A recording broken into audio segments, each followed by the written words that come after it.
So in this video, I'm going to give a philosophical description behind the no-self philosophy. And I've done this in several videos, and I hope to do several more, because the no-self philosophy is so much the opposite of what we've been taught, at least here in the West, about who we are. And since we were kids, we've been taught that there's a single self somewhere behind the eyes, between the ears, and it's the place that's making all of our decisions, and it's who we are. It's our actual identity.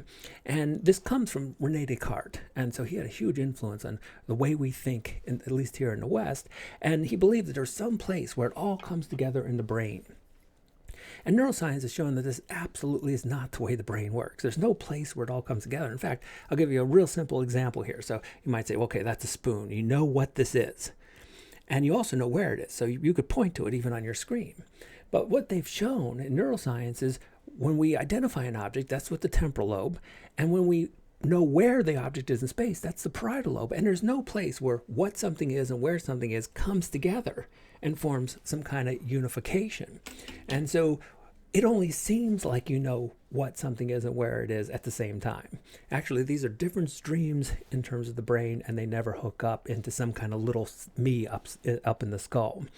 And when we start to recognize this, we can observe the fluidity of the cells, how the self isn't a stable, solid thing, and how many cells you can have even in a short period.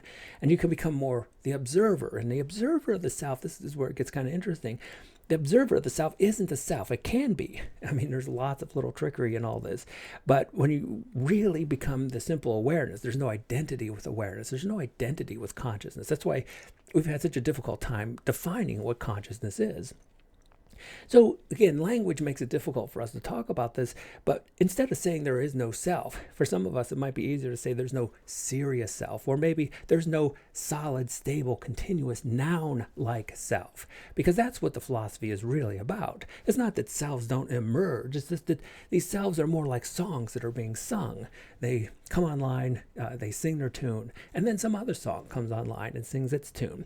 And the reason that is really important is because when you see these selves as verbs rather than nouns, it changes the way we talk.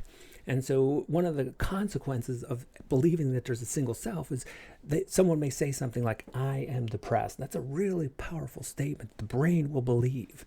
And once that's believed, it doesn't help the situation.